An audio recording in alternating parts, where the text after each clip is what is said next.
I am one black man in America.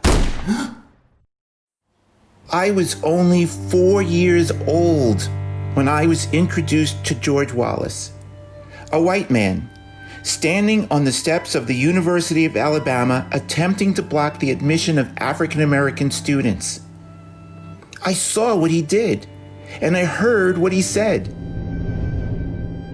The very next day was the assassination of Medgar Evers. I was told what he stood for, and I understood that he fought and died for people like me. A few months later, I stood with the country and we watched in horror the assassination of John Fitzgerald Kennedy. We all mourned over that loss. I was told who he was and what he stood for. Just before I turned 6, I watched as the news covered the assassination of Malcolm X. I heard what he believed in, what he stood for, and why he was killed. The day after my 6th birthday, I watched in disbelief as I witnessed people who looked like me being washed away and beaten from the streets of Alabama while being attacked by dogs. I saw who did it, and I heard what they said. Just a month after my 9th birthday, I again mourned with the country over the assassination of Martin Luther King Jr. I knew what he stood for, and I knew why he was killed. Just 2 months later, I again stood with my country while we mourned the loss of Robert Kennedy. I knew what he stood for, but this time, I felt the message. I had not yet turned 10, and the message seemed clear. Stay quiet, stay in your own space, remember you are not worthy, or you will die. I am one black man in America. This is the foundation on which I stand. In school, none of us learned about inventor Garrett Morgan, inventor Lewis Latimer, inventor Thomas Elkins, or Dr. Daniel Hale Williams. There was a clear lack of balance of representation between the citizens of this country and the messaging we received. What we did learn about was all the African Americans who stood up and were punished or suffered an even worse demise. Those moments were memorialized for our consumption. What can we learn about a struggle without the stories of the victories? Mostly every image that represented me in the textbooks were of slaves.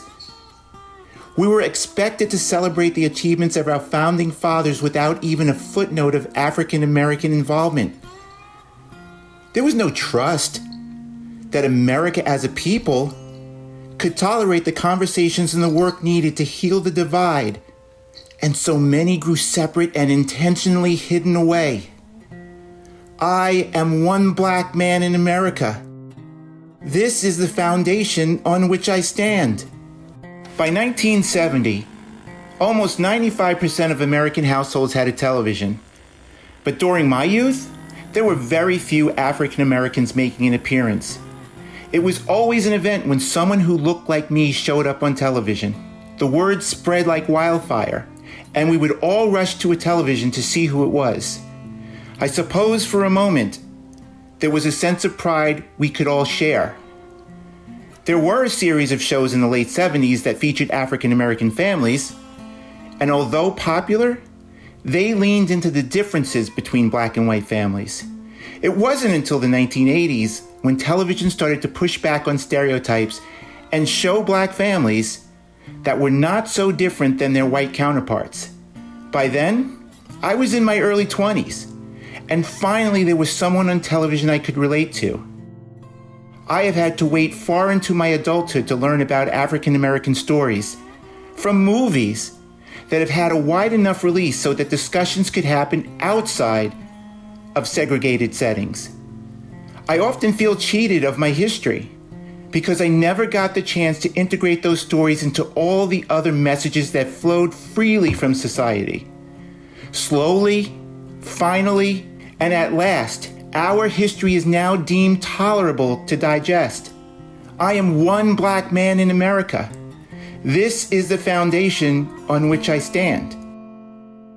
I have lived through the anguish of being rejected because of the color of my skin. I have had women cling closely to their purses at my appearance. I have heard the locking of car doors after eye contact has been made. I have been followed by security guards while trying to shop. I've had a flag burned in my front yard. I have been publicly called a nigger. I have stayed calm so you could feel safe. I have remained calm so that I could stay safe. I have feared for the life of my brothers. I have feared for the life of my children. I have felt the shame of remaining silent. I have taken the punches of injustice. I have survived. I am one black man in America. This is the foundation on which I stand. The recent events in America have been no shock to me. I have been prepared from childhood for the reality of who we are as a nation. I am emotionally battle-worn, but ready to bring peace to this nation for the sake of our children and all the people who know and love me. If I seem hesitant and suspicious, if I appear impatient and agitated, if I present despondent in a conversation, then please forgive me. I am one black man in America. This is the foundation on which I stand.